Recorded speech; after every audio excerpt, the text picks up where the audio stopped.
Hello guys and welcome to Cars at 100, and on today's video we're gonna talk about the ownership of this Kia Forte GT with GT2 package.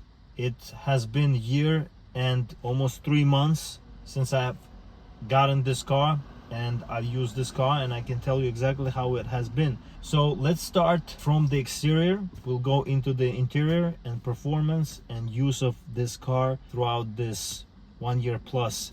Now, in terms of the design of this car, it looks somewhat sporty. It has redesigned, it's a facelifted version of the first Kia Forte GT that came out before this car, of course.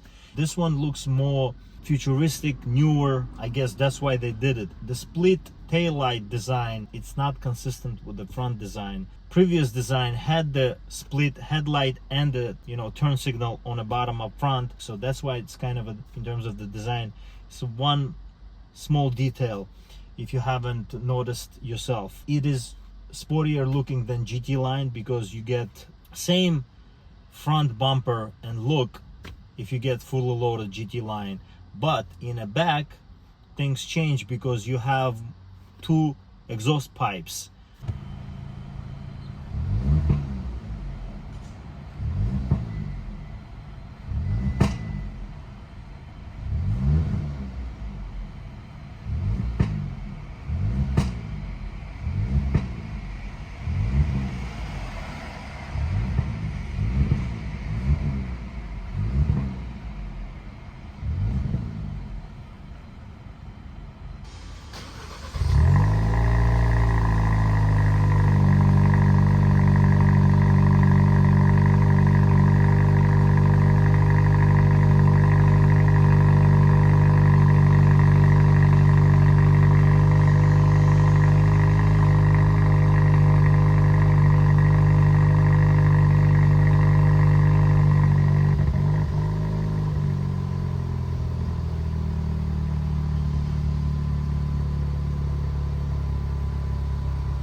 You also get a small hints of GT on the center caps. You have a red outline in the middle and bigger rims than on GT line. That's another distinction with the bumper. That's one thing you can distinguish this, of course, with the badges as well.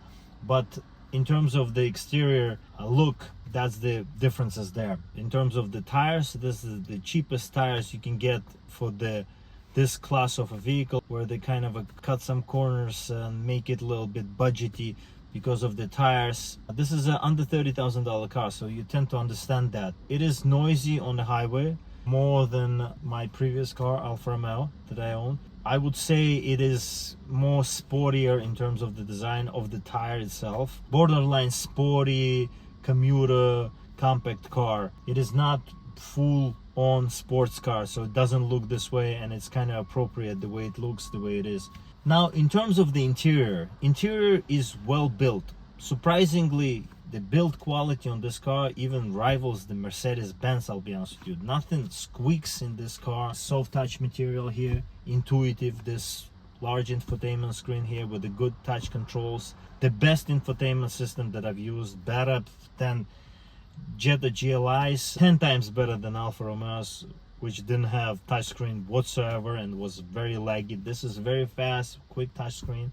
Harman Kardon sound system, under $30,000 as well, which is really good. It became better over time. It warmed up. High quality speakers, they warm up. In terms of the quality of the sound, it's very clear. Black headliner, as you can see here, kind of matches the sporty nature of this car. Alfa Romeo had this in white. You had the red stitching. In terms of the quality, everything is laid out nicely, well engineered. Buttons press nice. You have climate control options here, which is, in terms of the buttons, you don't have to fiddle into infotainment system. You have the wireless charging pad here. It just heats up the phone, so I turned it off. So that's not really a plus for this car. I thought I would need it from the beginning, but I stopped using it. You have two USB options, two USB Type A options. I keep one to charge one device, another one to connect to the Apple CarPlay. Unless you're coming from the wireless Apple CarPlay to the wired Apple CarPlay, that will kind of be a minus for you. But otherwise, it is pretty straightforward. You have this steering wheel which has flat bottom, and you have a GT logo here, GT logo there, which lights up with ambient light, and you can make it light up even more with the options. So that's pretty cool as well. Steering wheel itself, you have large perforation here. Reminds you of some German brands like Audi. When you drive it, it feels sporty. Nice flat bottom here. You have 10 and 2 pronounced. You have options on the steering wheel that you can control the infotainment with, as well as the cruise control options here on the right. You have adaptive cruise control in this car, which is really good, very useful if you're going on a long road trip.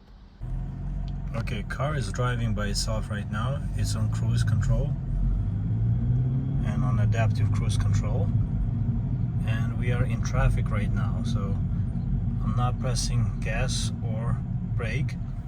It's doing that by itself. It's in a smart mode right now, so it's in full self-driving mode at this moment, and it's gonna stop by itself. It's gonna wait for the car to move in front, and it's gonna start moving by itself. So it's doing everything by itself. I'm not doing anything. It's gonna move the steering wheel as well. It will pay attention to the lines on the left and right. Holds the line, and it's pretty convenient in traffic. You have to pay attention and help it a little bit, but it makes it easy to drive this car in traffic, especially in New York. This is a very convenient feature.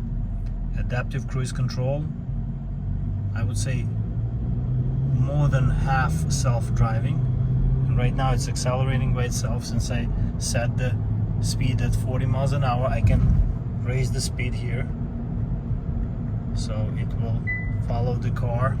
It knows the speed limit of the road, particular road we're at. It will ask you to put the hands on the steering wheel as well, so you have to pay attention. So yeah, very good for the adaptive cruise control capabilities and self-driving capabilities as well. The transmission lever is good here as well. It is dual clutch transmission. It feels good in your hand to shift it. You have the shift knob here. You have heated and ventilated seats on a car that is under $30,000.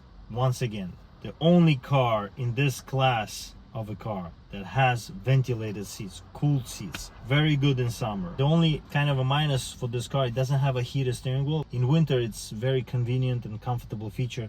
You don't have it here. But heated seats for both front passenger and driver are here. Very good camera for the rear view. There is no parking sensors up front. Alfa Romeo had the parking sensors up front and in the back, so it's kind of missing here. Sometimes when you park, it doesn't let you know, and you don't have a camera up front either. Some cars even get 360. This car has only camera for the back. That's another minus for this car, but you tend to get used to it. Generally speaking, I like the dashboard as well. You have a small screen there, gives you some options. You have the tire pressure monitoring system there. You can see you have the analog dials, tach and speedo. You have red needles, emphasizing the sporty nature of this car. Once again, another good thing, kind of goes together with the red stitching of the car. You have the embroidery of the GT on the seats as well. Jetta GLI was missing that.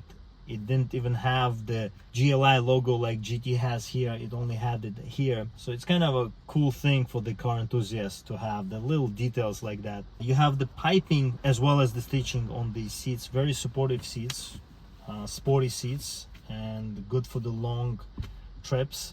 You can adjust them many ways. Electronic on this side, manual on this side. You have a large storage glove box there. You have this light up here. The ambient lighting kind of extends to the doors, which is really cool. Nice door handles here. You have soft touch materials here. Elantra N, that is more expensive and the bigger brother of this car, has more performance, doesn't have this touch material here. So this is one thing that, you know, I was pleasantly surprised with, and the quality of this interior goes well with everything else in terms of the design and everything. You have the sunroof. I don't really use it. I just open it for the skylight so the light comes in, but not when it's sunny, because it can, you know, heat up your head. The cabin is just simple and laid out well. You have a lot of storage, you know, in terms of the trunk space here in this car, and the back seats also you can fold down to have even more storage for the trunk space. And the back seats themselves are really good in terms of the space. I'm sitting almost all the way back, and the passenger in the back can comfortably sit. If I move a little bit more forward, I'll still be comfortable, and the passenger behind me will be comfortable as well. Alfa Romeo, the previous car, had twice less space in the cabin than this car, and a huge trunk on this car, and they are same size. Why I'm comparing them like this? In terms of the performance for this car, performance on this car is really good in terms of what it is. If you're okay with understanding that this car is under $30,000 and it's not really a sports car, it's just a little bit better than a commuter car, then you'll be fine. This is how I was getting this car. I wanted a subtle car, conservative looking, so I can use it every day and I wouldn't think too much about it. And this car is good on gas. You have 4-cylinder engine, 201 horsepower. You have dual clutch transmission, which was very important for me. The only car in this class that has a dual clutch transmission. Another big plus for the brand and for this model.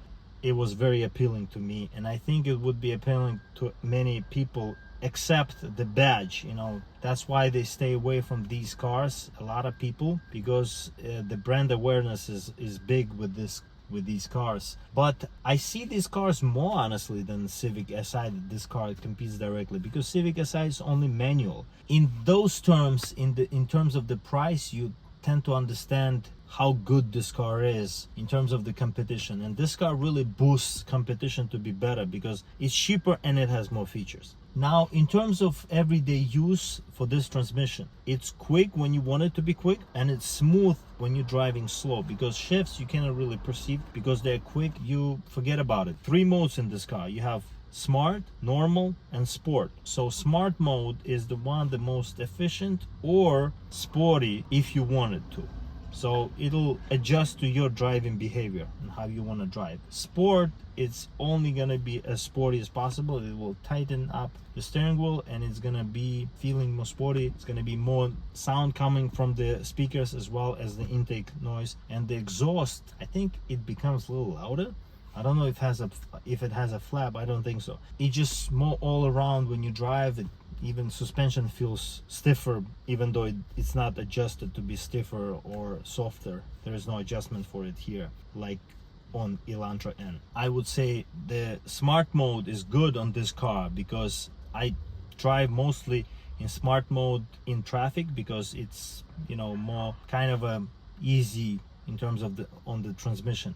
When you put it in normal mode, it's a little bit more jerky in terms of the car movement, because maybe it's a dry clutch instead of a wet clutch that comes on Elantra N. Let me know what you think about this car. If you have questions about anything on this car, if I didn't mention something, leave me a comment and I'll get back to you. And I hope you enjoyed this video. I'll see you next time. Stay loving cars.